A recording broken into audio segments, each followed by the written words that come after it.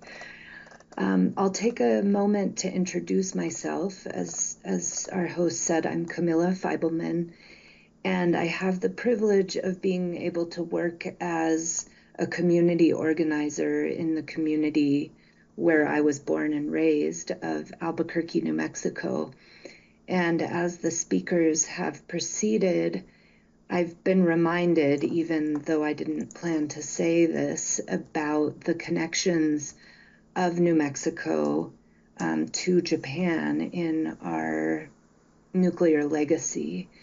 As a child, one of my best friends in high school was the daughter of a Japanese immigrant mother, and she led a program in high school to fold 10,000 peace cranes in origami as a project between Japanese and American youth to remember the legacy of the use of nuclear bombs in Japan. And that legacy is quite tied to New Mexico's history in a not very positive way. But maybe first I'll share a little bit about the positive things about our beautiful state of New Mexico, which you may have seen highlighted in the landscapes of many iconic American movies. And so we'll move to slide 2. New Mexico is called the Land of Enchantment, and you can see that on slide 2. We're the home of the International Balloon Fiesta, and you can see balloons hovering over the Rio Grande.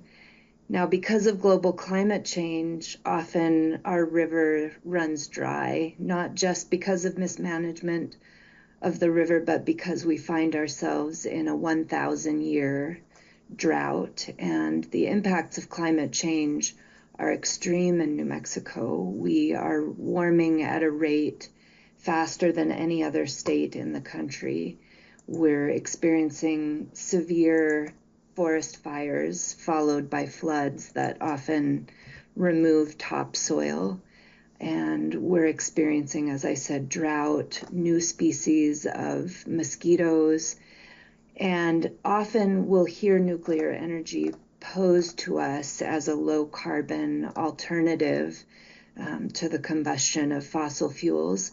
But we here at the Sierra Club and in our broader community understand that to be a false alternative because we have no solution to the extraction front end of mining uranium or storing nuclear waste after use. So again, here you can see some of our iconic landscapes, and many of those are located in some of the 23 federally recognized tribal nations here in New Mexico, either small local agricultural Pueblo communities or traditionally nomadic, wide-ranging Navajo and Apache communities. And I'll go to slide number 3.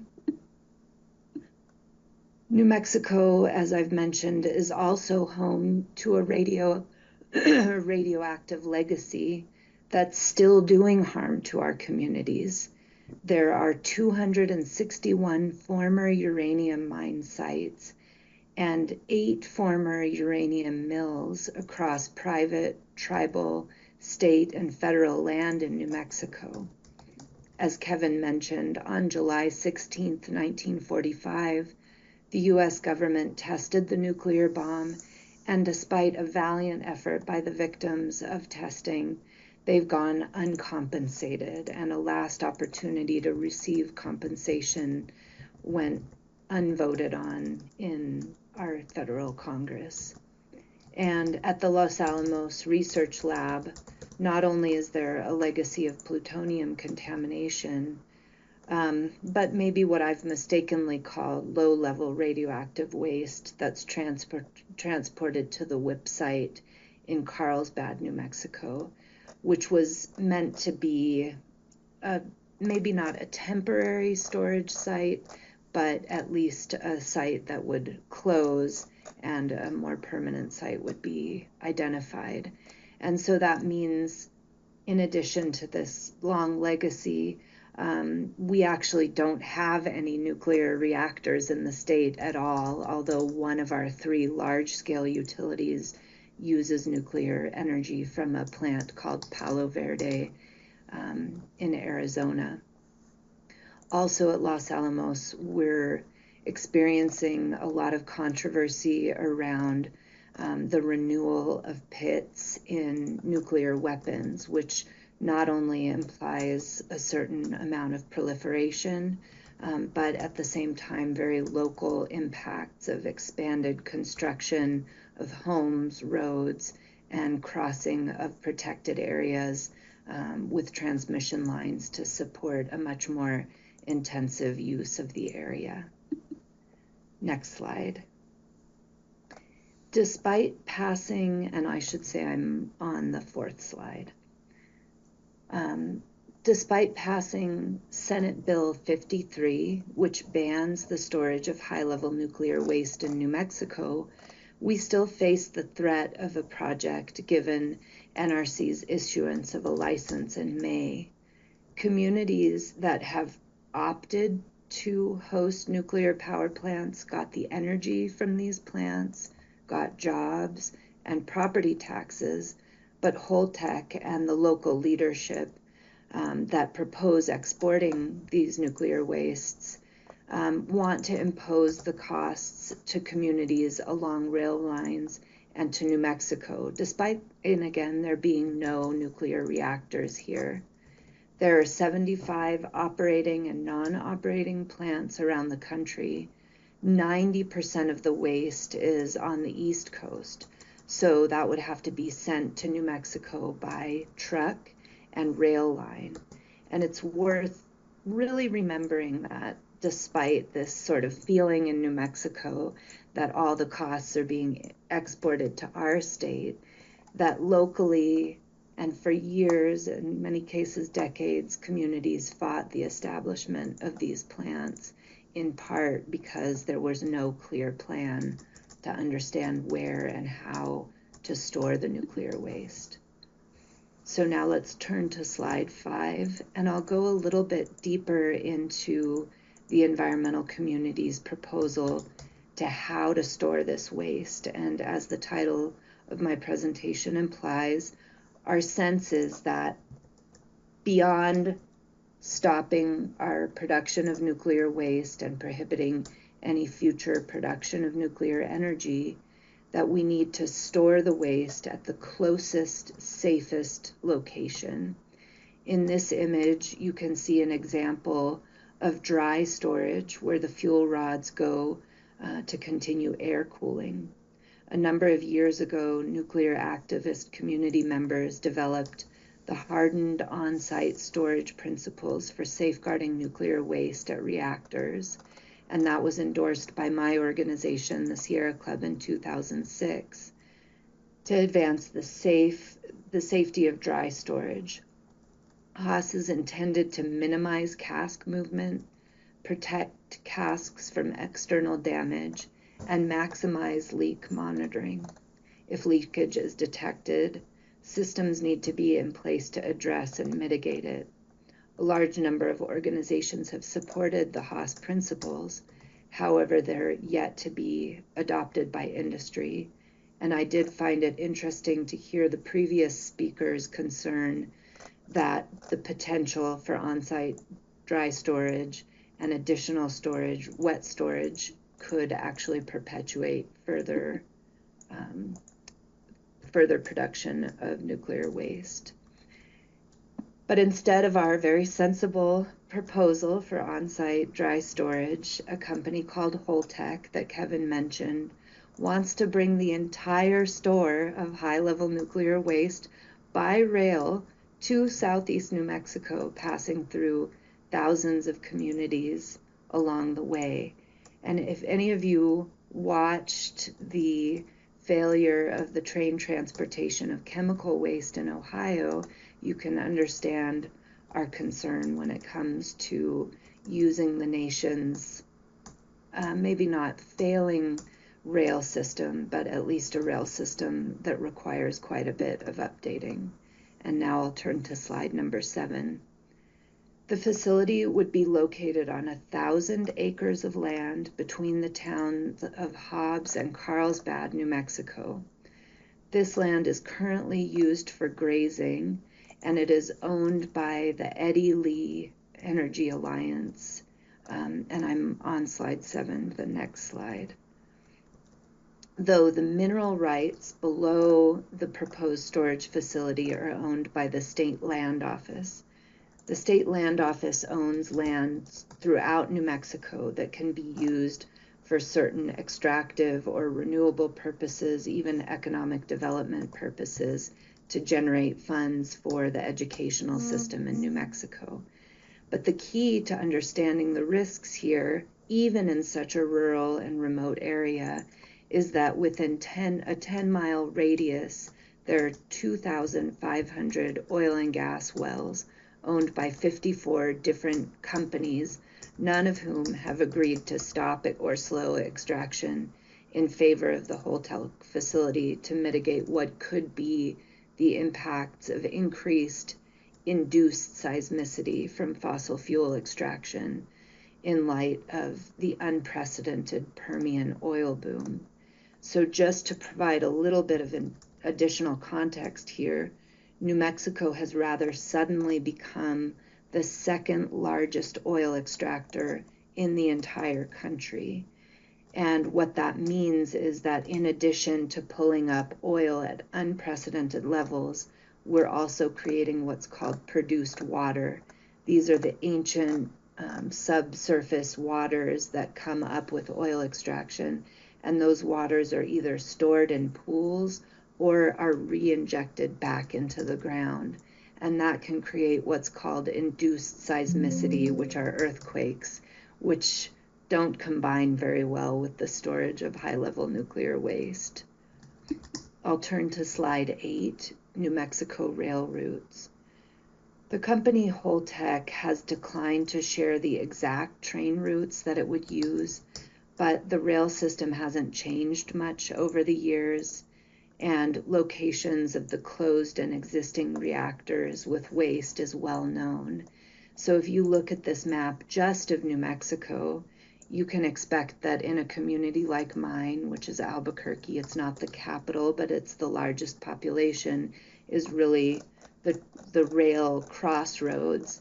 Our railways, of course, are usually located in the most already impacted communities by industrial development. So the risk of transporting high-level nuclear waste through these communities adds to a whole set of other impacts that the communities are already experiencing.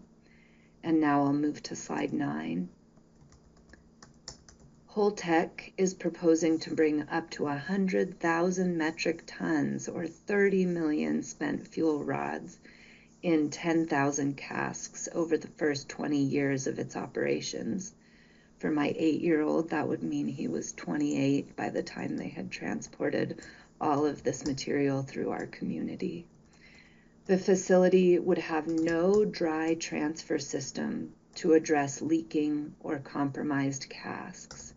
Instead, if there were damaged casks, they would ostensibly need to be sent back to their source, but that would mean causing more radioactive exposure to the environment, workers, and communities along the way.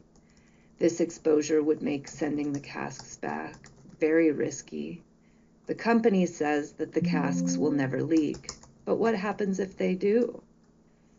Either we store leaky radioactive waste here, or we send it back by rail, and neither of those is workable. At the facility, the casks would be partially buried in 40-foot deep silos with surface access to the casks. Let's move to slide 10. One would think that a project like Holtec would be motivated by profit, but in July, the former CFO of Holtec filed a whistleblower suit against the company where he claims he was fired for refusing to alter the company's financial statements to hide their potential losses of $150 million a year for the first 5 years at the Holtec project. Let's move to slide 11. The New Mexico State Environmental Department has joined in opposition to the storage of high-level nuclear waste in New Mexico. If the project were to go forward, there would be serious liabilities that have to be considered. The Environment Department doesn't have the budget or staff to oversee the facility, and there's no offer of federal compensatory money. Insurance doesn't cover nuclear accidents, and local governments would be responsible for rapid response in the case of an emergency or a terrorist attack. This list doesn't even include the risk to other economic sectors in the region or along transportation corridors from an accident. Let's move to slide 12. As I mentioned before, spent nuclear fuel should be stored at or near the site of origin in the safest manner possible via dry storage and hardened on-site storage. At any new reactor of any size and scale, the communities where they reside should be consenting to long-term on-site storage, although the Sierra Club opposes any new nuclear of any size. The federal government must immediately initiate a consent-based search for a permanent geologic storage facility as required by law. Now I'll briefly cover some of the legal wranglings that we have been fighting. On slide 13, the Interim Storage Partners Group in Andrews, Texas, has a split decision in court.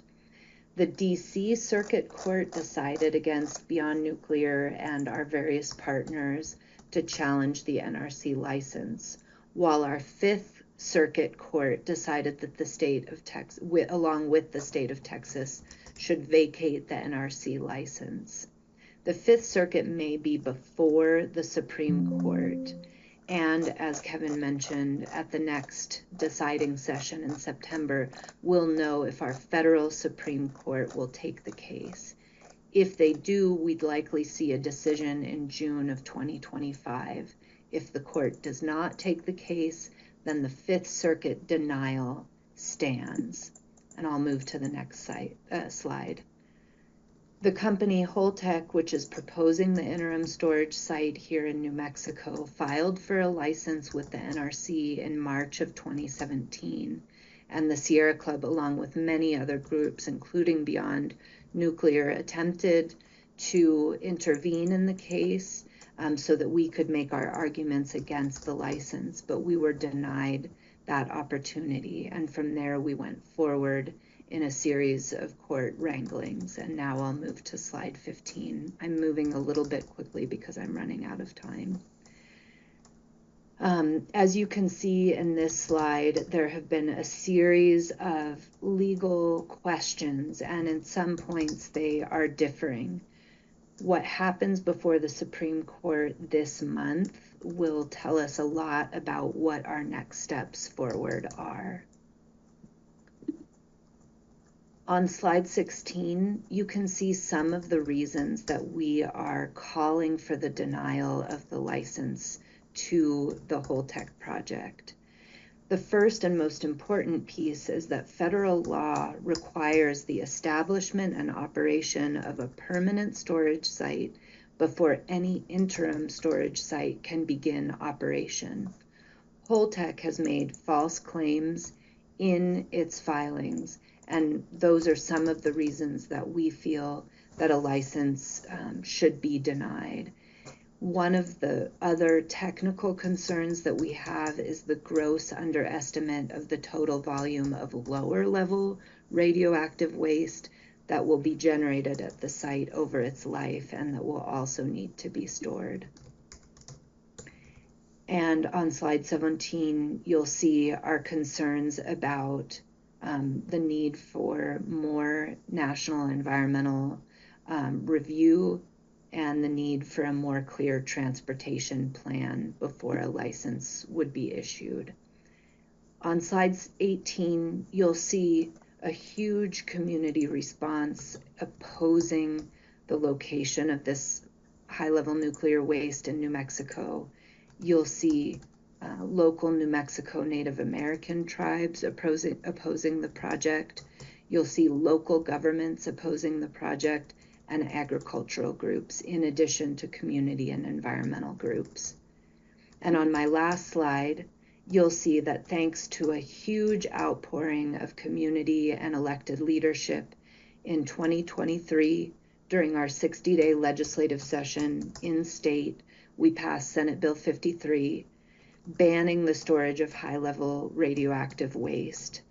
Industry argues that the federal government preempts the state from taking such a position, but the reality is that the facility requires local permits, which the local government will not issue as a consequence of this law.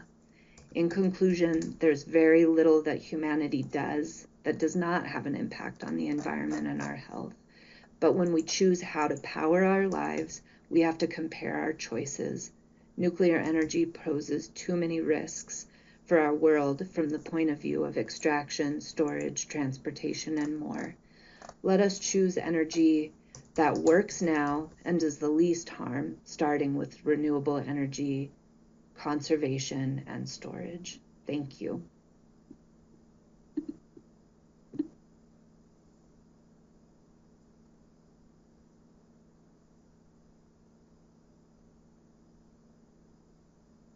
Thank you, Camila.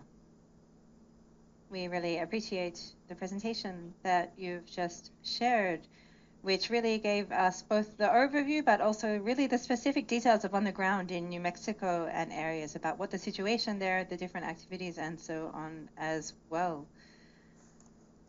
And looking at, even to the point of, the different, such a huge amount of damages and so on. There's a lot of new information that I wasn't aware of in your presentation, so I really appreciate what you've shared, and we look forward to hearing more from you in the discussion as well. So that's the last of our main presenters, and now we'll be hearing comments from the local community representatives in Japan. Before that, just another reminder, if anybody has any questions for the speaker, you can send them in the chat to the staff members, and we'll pick those up to make sure that the organizers will be able to share them. We don't have so many questions that have come through yet, so this is just another reminder for people to please share them as well. Yesterday, we saw the news here in Japan about the first spent nuclear fuel being transported to Mutsu, so we'll be hearing next from Nobuo Kurihashi in Mutsu about the very up-to-date information from the ground there. Hello, everybody. As introduced, I'm from Mutsu City and working with the local citizens group opposing the nuclear facilities here. As was introduced just now as well, we have now movements on this nuclear facility in Mutsu. Yesterday at the interim storage facility, there was spent nuclear fuel from TEPCO's Kashiwazaki Kariwa nuclear power plant. 69 spent fuel casks brought within one cask from the Unit 4 reactor at Kashiwazaki Kariwa to Mutsu just yesterday. So this is the real up-to-date. I'd like to share some slides in this information. But just to add, this was the first fuel to be brought ashore and unloaded in Mutsu. So first of all, to share about the peninsula that we are based on. As you can see here, there are many nuclear facilities, nuclear energy facilities, but as well as this, there are also many military facilities on our small Shimokita Peninsula as well. So there are both commercial nuclear energy facilities and also military energies, and there's no other place in the world that has so much concentration of these as well. Now the Japanese government in its security policy is talking about having the capacity to conduct attacks on enemy bases, but we can see as our small peninsula having so many nuclear and military facilities coexisting here puts us in great danger as well. There is different information on this slide about the information there as well, but the Tsugaru Straits just above our peninsula is an open sea where foreign vessels, including from Russia and China, have free passage and do regularly pass through this area as well. On the next slide, it shows some of the history of what led to, or the different steps that led towards the interim storage facility from the time when first of all the municipality said that it was to bid to host the facility to its agreement and operations now today. From the time that this was first expressed that the city wanted to bid to have this as well, there was said that it will be for 50 to 60 years, and it was talking about in this total time to have the forecast amount of 31,000 tons to be brought within this as well. So this is the overall history and the plans of the site. This next slide is showing an outline of the facilities of the interim storage. So we can see here it's 80% from TEPCO and 20% from the Nippon Energy Power Company, or 20% from NEPCO as well, with an overall capital of 3 billion yen. Dr. Sueda also shared information about the plans that overall the storage is seen to be for 3,000 tons, at least for the moment, in 288 casks. So within the different agreements that were put forward for this purpose, for starting the operations there on August the 9th, in regards to the company, the Aomori Prefecture, and also the local authorities, they came to an agreement saying that they would begin, and that's what led to the transport yesterday. But we, as the citizens group, I won't go into the details, but we insisted on these kinds of points to be included within this safety agreement. First of all, having clarification of the destination after the interim storage period, and also saying that if within the storage period it's decided to suspend the nuclear fuel cycle project or the reprocessing program, that the waste will be removed from Mutsu. So these are some of the points that we called to be included in the agreement. Some other points were, for example, that there are many points about what would happen in response to any kind of problems that are not clear. And so we said that the agreement should not go ahead as it is without making these kind of points clear. And also TEPCO and JPEC, the parent companies, are actually just witnesses to the agreement, which we think is wrong, that they should be parties to this safety agreement. And in advance of this, in the end of July, there was an explanatory material which was issued by the prefectural governor in regards to the safety agreement, and there were many different info sessions held for the local residents and so on. However, a lot of this was focusing on the fact that there is no destination about what would happen after the 50 years, for example, or also what would happen if the nuclear fuel cycle policy is abandoned, then what happens as well. So the prefectural governor did issue this kind of statement saying that a memorandum and an agreement is going to be made with the operators to ensure that they will take responsibility for this, and this is why they went forward with the agreement. That's at least their explanation. But this is something that the fact that the concrete information is very lacking within the agreement, as Dr. Sueda mentioned as well, not only from citizens groups, but even from the then chair of the NRA. There were statements and concerns about the fact that, for example, the final destination is not yet confirmed and so on. This was from statements in a 2020 press conference, and on the day after different steps were made as well. And we really thought that that even he is having these kind of concerns shows indeed how both dangerous it is, and how the fact that they're going ahead with this, for example, still fearing a situation with no place for the spent fuel to go, that the costs could be approaching their lifespan as well. He was very open about these kind of concerns and points in the press conference as well, and saying that once the facility is in operation, is assumed that there will be no other place for the fuel to go, even if there are violations or incidents, for example, heard. So the fact that he was so open about these kind of problems, but still said that the review, that the examination had finished, was very difficult for us to believe, saying, why can they give approval in the review even when these kind of concerns are still at play? And so after the conclusion of the agreement, we continued to raise different issues and problems. So the governor agreed to this, and the different, the transportation has begun now as well. However, we from now are still going to be continuing to raise our voices, particularly raising the kind of issues which are listed on the slide here, both towards the prefectural state government and also the local city government here as well.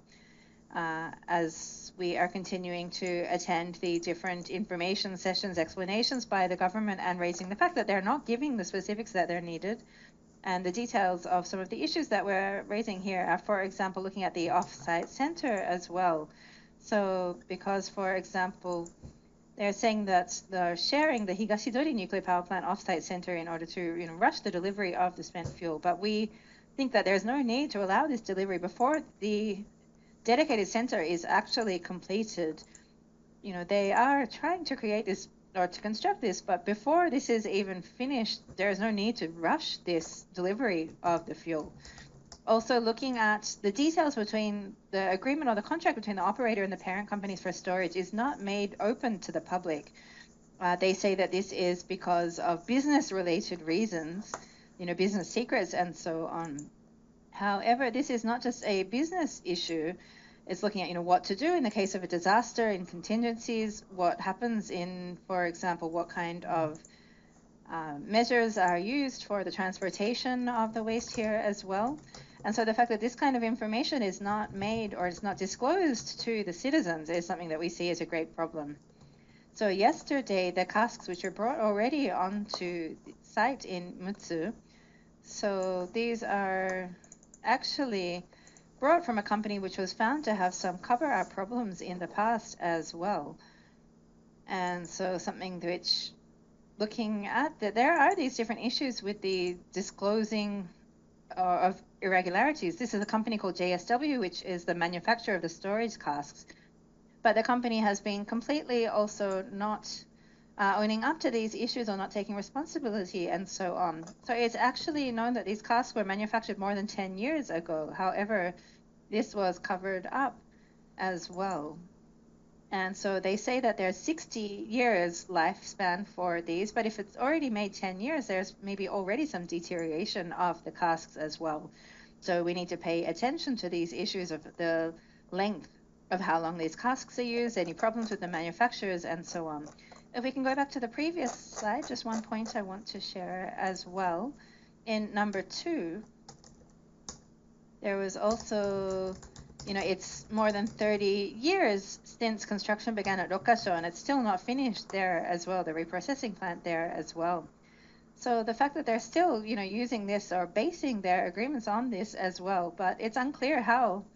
Well, it's still not under operations at all. So even at this point, the fact that they're still keeping Rokkasho as one of the options, even though it's unclear about whether it will ever go into operations or not, is something that we find very difficult to understand. And so as you're all aware, the different movements, for example, towards restarting of nuclear power plants and so on. Well, so the parent company, JAPC, the Japan Atomic Power Company, because it's not being able to restart the Tsurugan nuclear power plant too, and the company is actually at risk of even not being able to survive anymore because of this. So having such a company as the parent company of this kind of agreement, is it actually possible or healthy when they are in such a difficult business situation as well?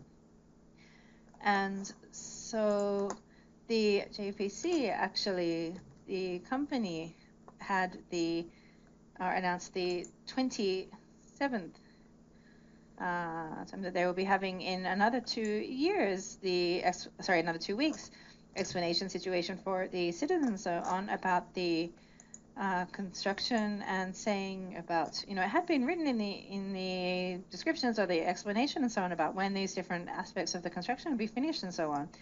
However, of course, didn't think that this will be actually on schedule as well, but they're still using this kind of information in the explanation that they're providing to citizens as well, which is a really unacceptable method. And also, providing the inaccurate information to the citizens as well, which is something that we are continuing to raise our voices against.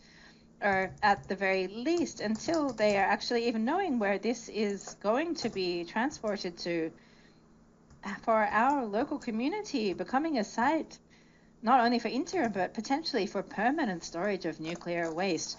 This is something that we're just being put to sacrifice by TEPCO, the Tokyo company from so far away from us, is not connecting to us, and just for the consumption there. But our community, the future of our children in our hometown here as well, we have great concerns about this.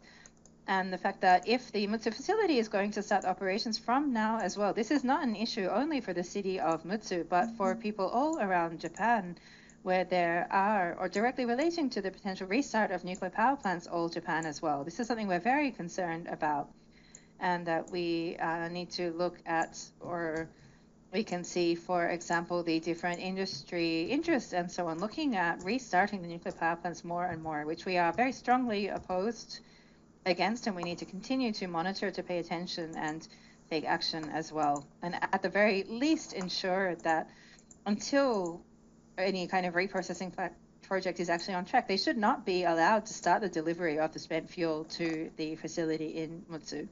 So we believe we need to continue our activities towards this from now as well. So I will end my comments with that as well. Thank you so much for your attention. Thank you, Kurihashi-san, for sharing this information, really up-to-date situation on the ground as well. ND's energy project around 5 years ago, we visited you in the Shimokita Peninsula there as well. And thank you so much for everything that you shared then about the situation and your work as well. On the news yesterday, we were very concerned when we saw that this had already begun. But of course, this is not the end. This is really, the struggle is going to continue from now as well. So what you shared with us today is very important information for all of us. Thank you very much. So we'll have our final speaker for today, which is also quite suddenly last year a proposal for an interim storage site in Kaminoseki in Yamaguchi Prefecture in the western part of Japan. So we have the co-representative of the local Citizens Environment Organization there, Ms. Takashima. Thank you very much. I am working on the prevention of the plans for the nuclear power plant and also the interim storage facility from the nature conservation perspective. So I'll share some of our activities. If I could have the slides now.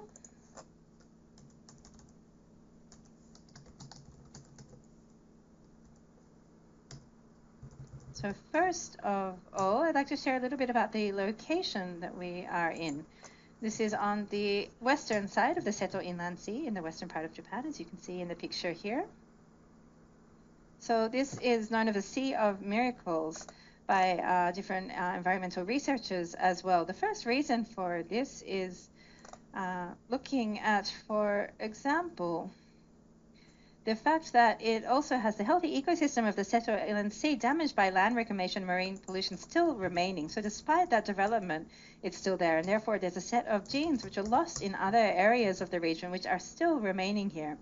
The second point is that our area, the Kaminoseki Sea, is home to globally rare species such as crested murrelets and crow pigeons. However, the nuclear power plant operator, the Chugoku Electric Power Company, overlooked these kind of very rare species in its environmental assessment. So the Ecological Society of Japan and also our organization, the Kaminoseki Nature Preservation Society, accused the Chugoku Electric Power Company of this. We raised this problem, and as a result of this, the company was ordered by the government to conduct additional surveys, which delayed the project by 2 years and 3 months. We have also submitted a request for a further scientific assessment to be carried out for these current plans to bring in an interim storage facility as well.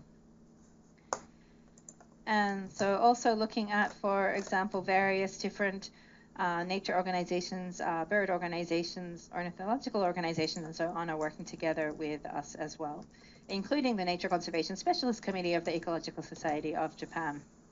So next, this is showing some of the beautiful creatures which are living in this miracle sea, some of the real special ones as well. We see, for example, these different wonderful birds and so on, which are in our area. This is particularly looking at some of those creatures which are on the critically endangered list of the IUCN as well. So this is something that we also have, the Pacific Birding Association and different research associations have also submitted different documents and so on about this as well. So not only from Japan, but international organizations also sharing about the fact that there are different, for example, ecological changes such as feather changes, which are only happening in this area. So there is various joint international research which we are conducting in regards to this. I'd like to next show some of the gap between the public opinion in the town and the town council as well. So these are some graphs showing the citizens' opinions. There are two different surveys which are shown here, but both of them show that the majority of local citizens are opposed to the plans for the interim storage facility. And the main reason is their concerns that it will end up having to be a permanent facility, and that they're also concerned about safety-related issues as well. At the same time, those who were in favor of the project were for reasons such as potential economic benefits from different grants or regional development, or also how it could help to stop the decline in population. The mayor of the town is not respecting the will of the residents as shown in his majority questionnaire results, and is trying then to make a decision by a resolution of the council, since the composition of the council is 7 in favor of the plan and 3 against. So there is an urgent need now to establish a broad public opinion to bring these democratic procedures in line and not allow the mayor just to run ahead with this as well. But at the same time, in order to look at how to deal with or how to open up concrete prospects for the challenges of depopulation and aging which are in the town, there are various different initiatives about utilizing for the better the wonderful nature which is existing in Kaminoseki. We're calling this the Kaminoseki Nature Project. This was formed in 2017 to try and create a self-reliant town which makes the most of our nature for the economy without relying on nuclear-related financial resources. This is, for example, developing a guest house based on an old private house where there is direct delivery of fresh fish, encouraging tourists for fishing experiences or field work to fully enjoy the beautiful, rich nature of the Kaminoseki area. There are 2,300 people in the population, but 1,000 people participate in these nature programs every year. The Chugoku Electric Power Company says that there's nothing in Kaminoseki. That's why we can build a nuclear power plant there. And they've made the citizens feel that their place is inferior. However, by these kind of nature project initiatives, we're able to remind the citizens how rich their town is in this natural abundance as well, which is becoming a source of pride for the residents as well. We'll continue to do our best so that the town's residents themselves can say no to nuclear power and no to interim storage and feel confident in this decision themselves. Thank you very much.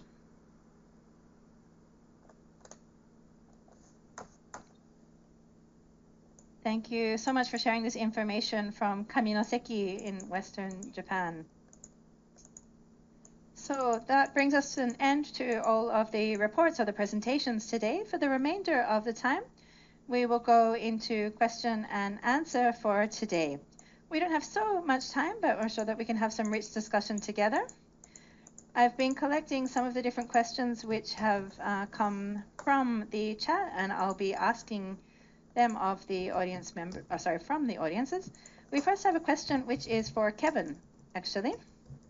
So within your presentation, Kevin, you spoke about, for example, the target for many of these nuclear-related facilities being indigenous lands, for example, minority-owned lands, or different vulnerable populations. And so also talking about, the problems of consent and so on in regards to this as well.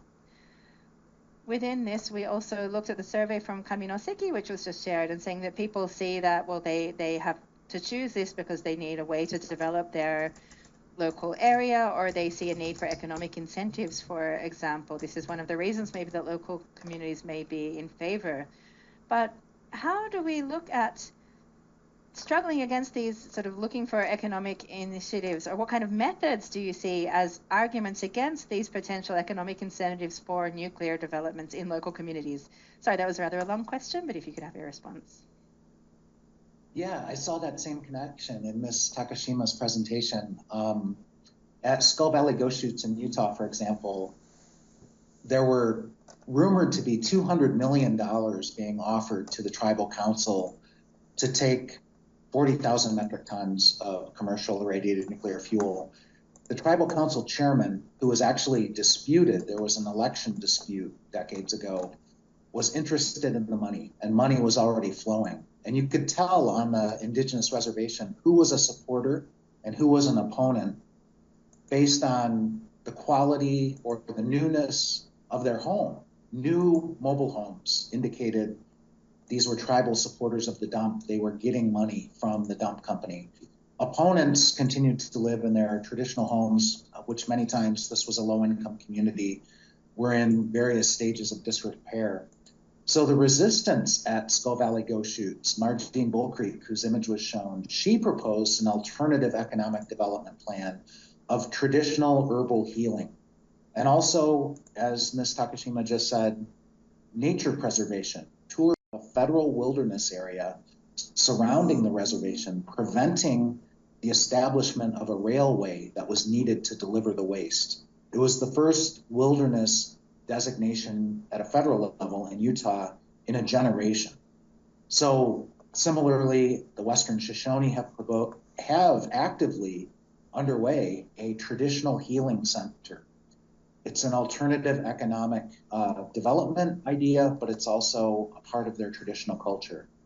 And the last thing I'll say is another leader in the fight against radioactive contamination, this time in Ojibwe community in Ontario, Canada, Keith Lewis, the environmental director, said, "There is nothing moral about tempting a starving man with money." He was speaking about the history of uranium mining and milling in their community, but I think his words apply equally to high-level radioactive waste storage and disposal. And wouldn't you know, this uranium mining and milling region that was devastated, the traditional culture is devastated there because they can't eat their traditional foods. It's too contaminated. The deer, the moose, other wildlife, even growing food there is now being targeted yet again by the Canadian government for high-level radioactive waste storage.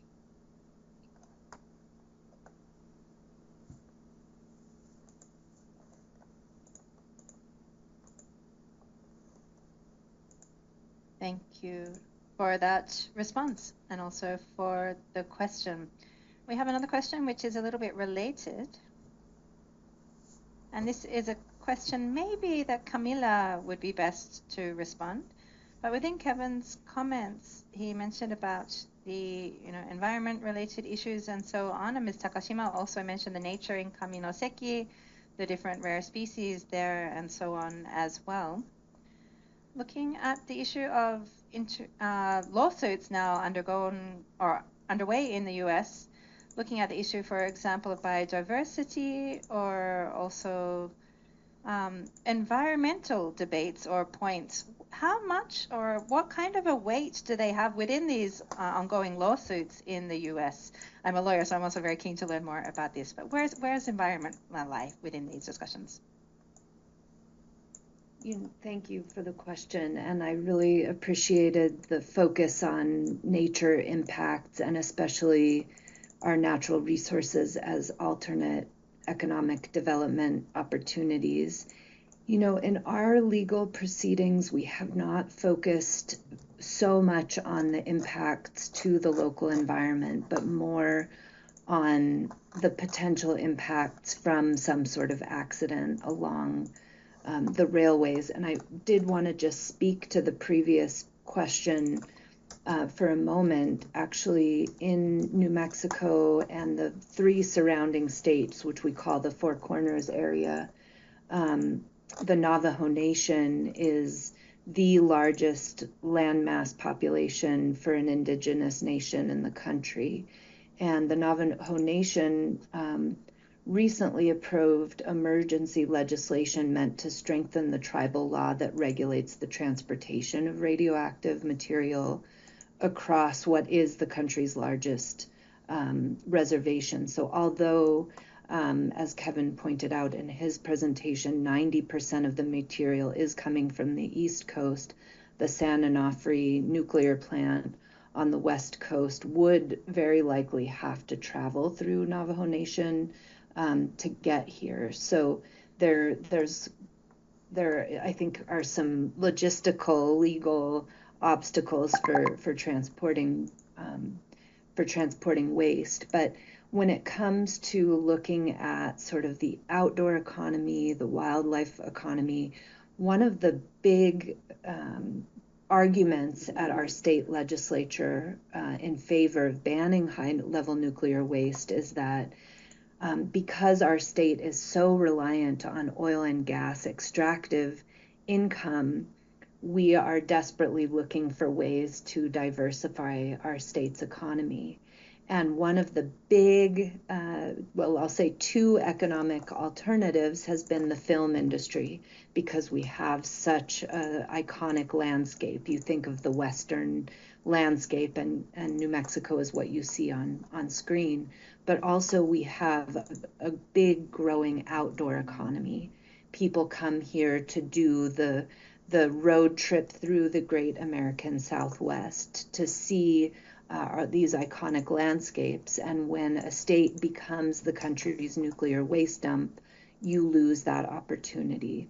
So of course there's the intrinsic value of protecting our wildlife and wild places from the risk of nuclear contamination, but there's also a perception issue of, would you come to this state to visit? Would you bring your tourism dollars here?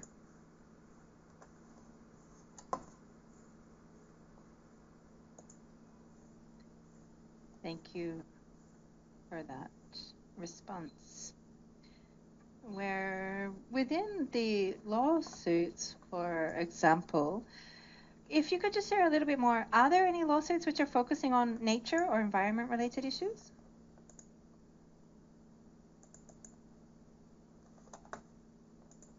I don't know if we could go back to the slides, and of course Kevin should answer this question as well.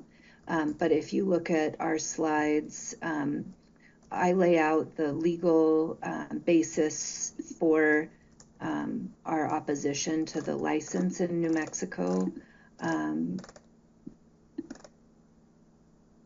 on slide number 16. And you can see the arguments here. The first argument is the prohibition of licensing interim storage facilities without a permanent facility, and it sounds like that's an issue in Japan as well. We've had a concern about Holtec's material false statements regarding the scope and scale of their proposal, which we think precludes them from receiving a license. One of the environmental issues that we're concerned about is the significant geologic impacts of the proposal, that they weren't properly assessed and described. So this is geologic concerns as opposed to biologic concerns. The underestimate of the amount of lower level nuclear waste that would be generated. And then on the next slide, the question of whether there is a risk of accident, whether there could be some impact to the storage casks and then the transportation routes. So in reality, the nature of our opposition to the license is not based on the potential biological impacts. Maybe that's a mistake and an argument that we could make in a future proceeding. But Kevin, is there anything you'd add? Yeah, there were many dozens of contentions in the Nuclear Regulatory Commission licensing proceeding that were raised. And as Camilla said, we were given very short shrift by the agency. They really rejected our contentions in rapid fire fashion.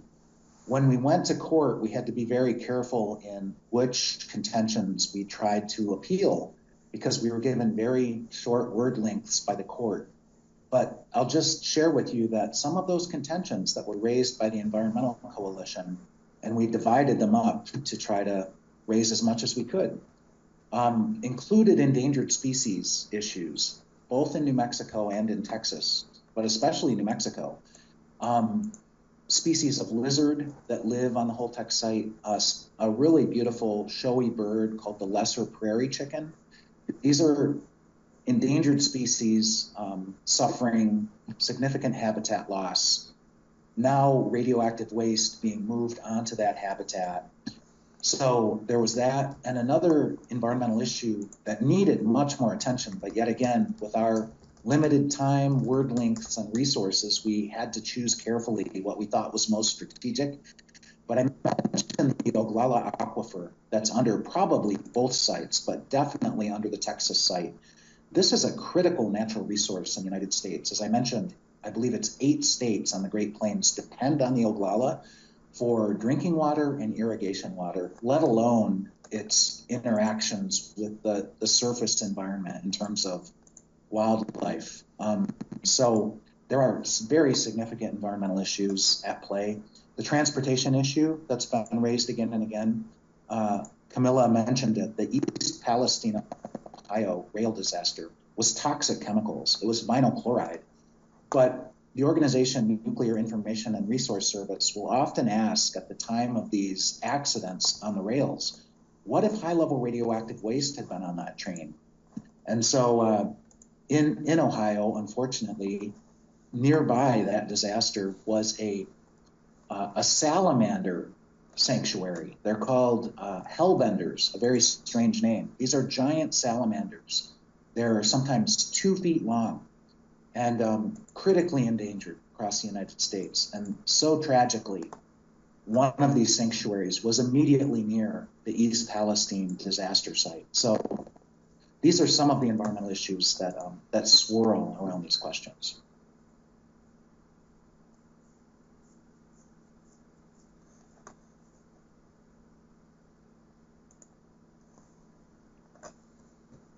Thank you very much, both Camilla and Kevin, for your detailed responses to that question. Within Kevin's talk, you also spoke about the issue of transportation of fuel. So we'd like to ask Dr. Sueda next. In the case of Japan, for example, if we look at the situation in Japan, in Mutsu as well, this is being transported by sea, actually, in Japan usually. What kind of dangers should we be thinking about in regards to that? So both for Mutsu and also the nuclear power plants, they all have dedicated dedicated ports on site, which is where the fuel is transported from. So it is a less likelihood of accidents at sea rather than the land transportation being brought through. However, looking at the risk of tsunami, for example, also in the case of Kaminoseki, for example, if it is being brought there, as Ms. Takashima mentioned about the situation where it's going through very narrow straits, where there is a high level or high concentration of marine traffic there as well. So the risks of accidents and so on there are also something that we should be concerned about. In the case that an accident might happen as well, what kind of mitigation measures are possible in such a case? So this, there's no offsite centers around there as well. There's really not any kind of plans which are in place about what they would do if there are accidents on the way during the transportation. If we look at, for example, it's said that the standards in Japan are quite similar to the standards in the US, I think, in regards to for the transportation levels for spent fuel as well. These are based on IAEA measures as well. There's a lot of promotions by the energy companies, the utilities, and also by the government saying that it's safe enough even to be dropped from 9 meters, or even if it was burning for an hour, it would be fine. These kind of propaganda are saying that, for example, it could be, or different test sort of conditions in place about being dropped into the ocean for a certain amount of time and so on. But when we look at, for example, the transportation or the tests, they're saying basically the passing limit there is for no leakage from the containers and so on. However, what they're actually saying about their regulations about bringing out of the sites as well. They're saying it's not zero leaking, but it's saying that the leaking within a week would not exceed the different levels. So it's not talking about no leakage of radiation when they're saying that it's safe. They're saying the containers would break, but it's only when there's not a huge volume that's leaking that they say it's safe. These are the kind of conditions that they're using to say that this is safe. So we really need to look at these details when they're talking about the safety of this as well. Thank you for this. It's very worrying, of course, but very important information there as well when we're looking at these safety concerns. I have another question for Dr. Sueda, if I may. So Sierra Club's Camila today shared about the issue about the dry cask storage being kept on site at nuclear power plants, for example. But in Japan, are there discussions about having more storage on site in the nuclear power plants in Japan? Or what are your thoughts in regards to this situation? So this is about dry cask storage on nuclear power plant sites, correct? Yes, that's right. So in Japan, if we can look at my second slide as well, I was talking about that there are actually many places where this is currently under review, particularly those where the restart of the nuclear power plants has been done. So as I mentioned in my presentation as well, this is one of the things needed to meet the conditions for the restart of the nuclear power plants. So keeping it in either the pools or in the dry cask storage, I think that, well, if they're both cooled, then the safety may be higher in the case of dry cask storage. However, by creating more of these, this has more hot spent fuel being kept in the pools as a result of this as well. So in order to look at the overall operations of the plant, I personally am against the construction of the dry cask storage, because this just becomes another reason for more restart and more operation of the nuclear power plants in the case of Japan. But then if we look at after the operations have finished, for example, if the nuclear power plant is no longer being used and then it's moved from the spent fuels to dry cask storage, I think this is something that we should be considering. But so basically it's the same kind of structures as interim storage as well, if we look at these problems there as well. That's right, yes.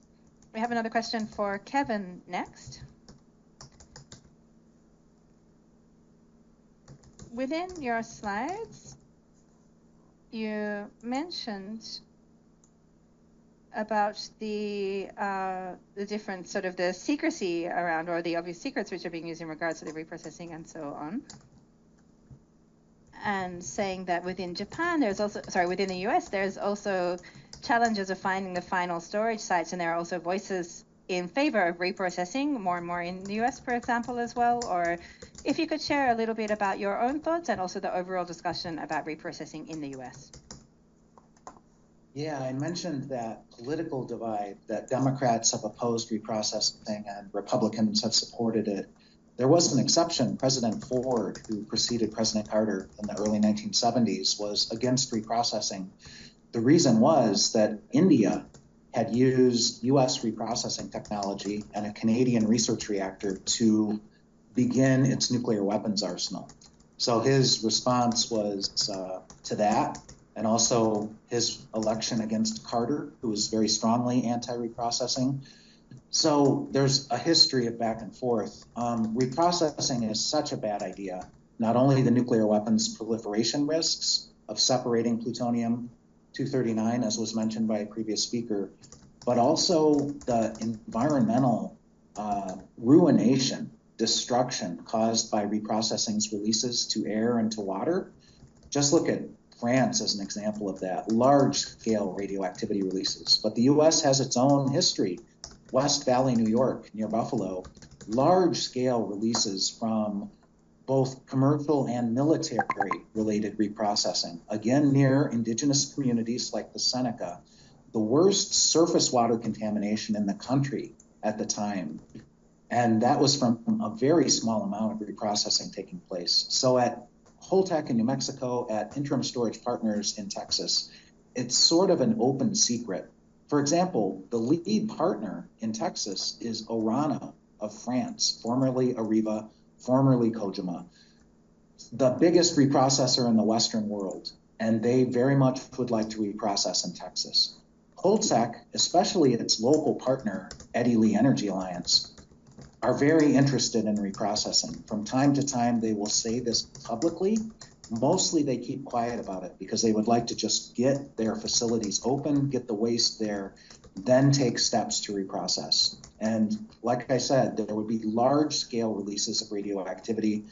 It's like a slow motion nuclear disaster reprocessing in terms of how much radioactivity is released over time. And then the risk of major accidents with reprocessing. The Soviet Union in the Urals, a military reprocessing site, had a large-scale catastrophe in 1957 when a reprocessing liquid waste container exploded and really essentially made an entire region of that country uninhabitable. Thanks.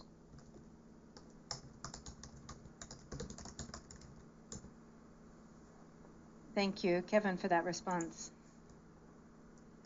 We have a lot of questions still coming in, but we are almost up to time to close. So we have one last. We'd like to hear from our local community representatives, Mr. Kurihashi and Ms. Takashima, to close today as well.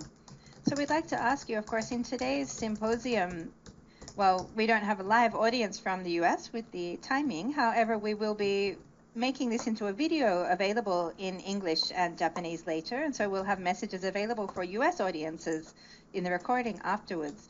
So if you have a message from Mutsu and from Kamionseki that you would like to share with the US audience, whether it's a response about after listening to the reports from the US or something that you would like them to hear, if we can have a final comment first of all from Mr. Kurihashi.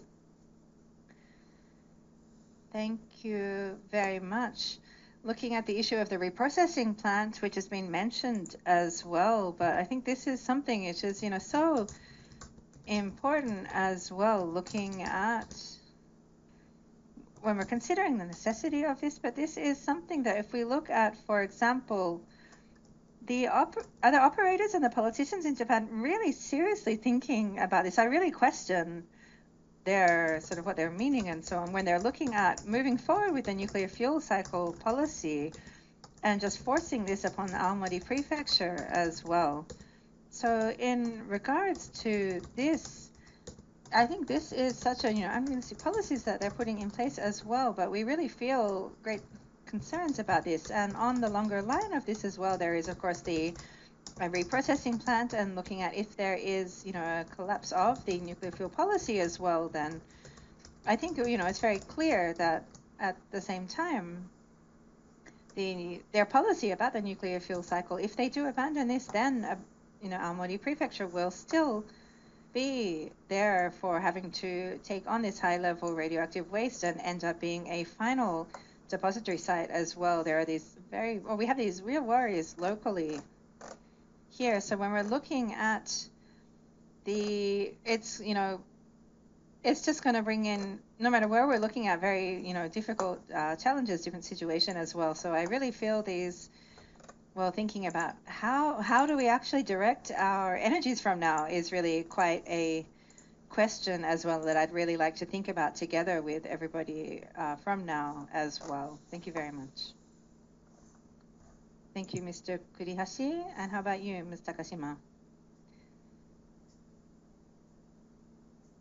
Sorry, we'll just ask you to remove or unmute yourself. Thank you. Kamionseki City is in a very rural area, has a declining population, and the primary industry is, declining. So that's the kind of town that we're in. But in the United States, if we look at the situation of many indigenous communities or other vulnerable communities as well, which is where nuclear waste, nuclear-related facilities, and I think these constructs, the structures of discrimination are really the same no matter where in the world it is as well, in the US and in Japan. So learning about the different methods and also the different lawsuits and so on going on in the US, these really advanced methods which you're using, I'm very much was encouraged to hear. I got a lot of energy or bravery from what you heard as well.